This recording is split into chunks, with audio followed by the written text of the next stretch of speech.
बिस्मिल्लाहिर्रहमानिर्रहीम। अस्सलाम वालेकुम। आप देखें चैनल दी पॉइंट और मैं वहीद अजीज़ आपसे मुखातिब हूँ। T20 वर्ल्ड कप जो है जारी व सारी है। सनसनीखेज़ और दिलचस्प मुकाबले देखने को मिल रहे हैं और अल्हम्दुलिल्लाह पाकिस्तान पहली टीम थी जिसने सेमीफ़ाइनल में क्वालिफ़ाई किया। ये हमारे लिए एज़ाज़ की बात भी और ख़ुशी की बात भी है, इसलिए कि हमारे यहाँ क्रिकेट एक जुनूनी कैफ़ियत में देखा जाता है और यूँ भी जिस तरह के मसाइल से हमारी कौम गुज़री, जिस तरह की दहशतगर्दी हमारे साथ थी, जिस तरह के मसाइल हमारे साथ रखे गए, उसमें ये छोटी छोटी खुशियाँ हमें बड़ी बड़ी खुशियाँ महसूस होती हैं। और अल्हम्दुलिल्लाह हम अपने ग्रुप में टॉप पे मौजूद हैं। हमने तकब्बुर में आई हुई भारतीय टीम को भी हराया, हमने न्यूजीलैंड की सिक्योरिटी का मसला भी हल किया, हमने अफ़गानिस्तान की वो जो साजिशी कैफ़ियत है उसका भी मुकाबला किया। ये सारा कुछ हुआ। उसके बाद अजीब मामला हुआ। आईसीसी ने भारत के साथ एक ऐसा रवैया रखना शुरू कर दिया जो वाज़े एक फेवर सी नज़र आ रही है। और सिर्फ बात यहाँ तक नहीं थी, अफ़गानिस्तान की टीम ने जो मैच भारत के अगेंस्ट खेला, जो लोग क्रिकेट को समझते हैं, क्रिकेट को देखते हैं या खेलते हैं क्रिकेट, वो मेरी बात को बड़ी अच्छी तरह समझेंगे। क्रिकेट में हार जीत होती है, ज़ाहिर है एक टीम ने हारना है कि जीतना है। वनडे मैच हो या T20 मैच हो, वो ड्रॉ होने के इम्कान तो नहीं होते, लेकिन असल मसला ये है कि उसमें खेला कैसे गया है। अफ़गानिस्तान ने वो जो मैच खेला, पहली गेंद से लेकर आखिरी गेंद तक ऐसा लग रहा था कि दो दोस्त टीमें खेल रही हूँ, जैसे क्लब का मैच हो रहा हो। एक क्लब चाहता चलो कोई बात नहीं, आज ये जीत जाए, मैं हार जाऊँगा तो कोई बात नहीं होगी। यहाँ अफ़गानिस्तान की टीम ने सिर्फ ये नहीं किया कि उसने ये नुकसान किया कि हार गई, वो उसने अपनी कौम को मायूस किया। वो उस सतह पर खड़े थे कि वो कोशिश करते तो शायद वो सेमीफाइनल में चले जाते, लेकिन उन्होंने मैच में वो कोशिश ही नहीं की। और भारतीय खिलाड़ियों को पहले जब बैटिंग करवाई तो मोहम्मद नबी ने 1 ओवर किया, 7 रन दिए और उसके बाद ओवर करने नहीं आया। ये हैरत की बात है। नजीब को अनफिट करार दे के बाहर बिठा दिया। अब ये वो टॉप क्लास प्लेयर्स की बात करूँ मैं जो अफ़गानिस्तान की टीम की वजह शोहरत बने हुए हैं, या कह लीजिए अफ़गानिस्तान टीम की मजबूती की वजह है। अब जब वो नहीं ऐसे सामने आए तो कुछ सवालात, कुछ शकूक व शुबहात पैदा होते हैं। और ये शकूक व शुबहात इसलिए नहीं है कि भारत जो है वो हमारा उससे एक कह लें ऐसा रवायती दुश्मनी का नतीजा चल रहा है तो बात है, हमने तो ऐसा रखा ही कुछ नहीं, लेकिन भारत ने क्रिकेट को, एक जेंटलमैन खेल को भी यकीन माने कश्मीर की तरह जैसे कैद किया, उसी तरह आईसीसी को भी यरगमाल बना लिया। आईसीसी की अपनी थिंकिंग ही नहीं नज़र आती। ऐसा लगता है जैसे वो भारत क्रिकेट बोर्ड है और वो फैसले कर रहा है। अब पाकिस्तान के लिए ऐसी विकटें तैयार करने की कोशिश की जा रही है जिसमें पाकिस्तानी प्लेयर्स को मुश्किलात पेश आएँ और भारत के लिए बैटिंग विकटें ट्रैक तैयार की जा रहे हैं। यानी ये वो साजिश है जो पसे पर्दा जारी है और देखने वालों को नज़र आ रही है। मैंने इसीलिए कहा था जो क्रिकेट खेलते हैं, देखते हैं और उसकी समझ बूझ रखते हैं वो मेरी इस बात को समझ जाएंगे।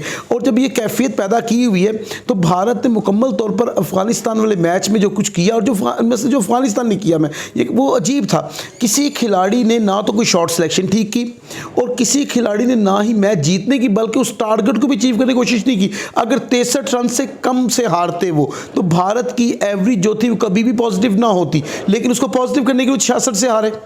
और अगर ये कहा जाए कि इल्ज़ामात, सिर्फ इल्ज़ामात नहीं है, वाज़ेह चीज़ नज़र आ रही होती है। खेलने का अंदाज बताता है, बॉडी लैंग्वेज बता देती है। जब आप बाउंड्री पे खड़े हैं, बॉल आपके सामने गिरी, फिर आप देखते हो ये तो बॉल मेरे सामने गिरी है, यानी ये क्या है? वो कोई ग्राउंड में क्या कोई ऐसा जाल लगा हुआ था जो कुछ नज़र नहीं आ रहा था, या कोई अंधेरा छा गया था? क्या कैफियत थी? यानी किस किस चीज़ की जस्टिफिकेशन अफ़गानिस्तान की टीम दे सकती है? तो ये, लेकिन इसमें अफसोस अफ़गानिस्तान पर नहीं। अफ़गानिस्तान के खिलाड़ी तो IPL खेल रहे हैं, हम इस मजबूरी को समझते हैं। IPL एक ऐसा टूर्नामेंट है जो ज़ाहिर है पैसों से भरा हुआ टूर्नामेंट है और उसमें खिलाड़ियों को बहुत से पैसे मिलते हैं। ये एक लालच खिलाड़ी को अंदर डाल दिया भारत ने, और सिर्फ अपनी टीम को ऊपर ले जाने के लिए, अपने खिलाड़ियों को ऊपर ले जाने के लिए पहले भी भारत ने ऐसे कई काम किए और करता रहता है वो ऐसे काम के जिससे वो आगे आ जाए और ऐसी कैफियत पैदा हो, डोमिनेट हो। उसकी एक वजह है, मैं सादा मिसाल दे तो घर में 4 आदमी हो, जो सबसे ज़्यादा कमाता होगा उसकी सबसे इज्जत होगी। यही कैफियत उनके क्रिकेट बोर्ड के रेवेन्यू की है कि वो सबसे ज़्यादा जो है वो रेवेन्यू जनरेट करते हैं। तो नतीजा ये है कि वो ICC पे डोमिनेट है, अपने फैसले मनवाते हैं, वो अपनी मर्ज़ी का ग्रुप लेते हैं, अपनी मर्ज़ी के टाइमिंग मैच लेते हैं,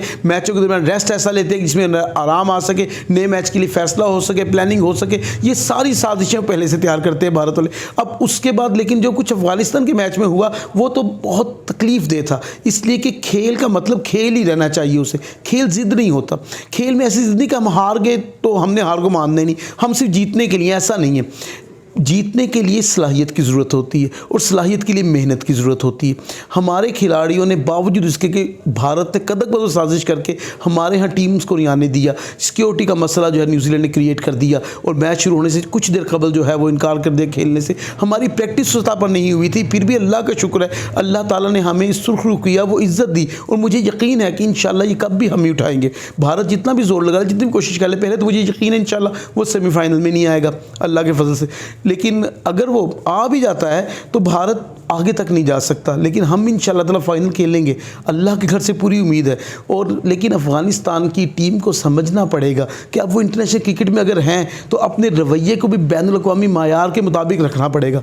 वो प्लेयर्स होकर सोचे, पर्सनल होकर नहीं सोचा जाता। खेल पर्सनल चीज़ का नाम नहीं है। खेल आपको वो फ़रोग़ देता है जिसमें आपके अंदर एक ऐसी चीज़ उभरती है जो ईमानदारी होती है, दयानतदारी होती है। तो उस दयानतदारी ईमानदारी को सामने रखना चाहिए उन्हें। जो कुछ उन्होंने किया वो खेल का हिस्सा महसूस नहीं हो रहा था, ऐसे लगता था कि बहुत ही लो लेवल की टीम खेल रही हो, जबकि हम सब जानते हैं अफ़गानिस्तान की टीम बासलाहियत टीम है, कोई लो लेवल की टीम नहीं है। वो उसके स्पिनर्स बहुत अच्छे हैं, उसके बैट्समैन अच्छे हैं, वो अगर अच्छा खेलते तो यकीनन टफ टाइम दे सकते थे भारत को। हार बेशक हो जाते, लेकिन उस टारगेट को अचीव ना होने थे जो भारत ने किया है या जो उन्होंने भारत को वो टारगेट दिलवाया है।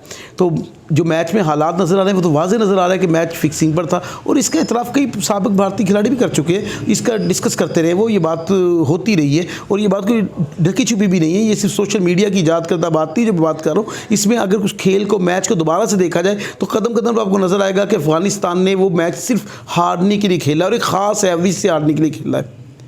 लेकिन इंशाल्लाह वर्ल्ड कप पाकिस्तान जीतेगा और हम फातेह होकर लौटेंगे अल्लाह के फजल व करम से। अगर वीडियो पसंद आई हो चैनल सब्सक्राइब कीजिएगा। इंशाल्लाह ऐसी किसी वीडियो के साथ भी मुलाकात होगी। अपना ख्याल रखिएगा। फ़ी अमान अल्लाह।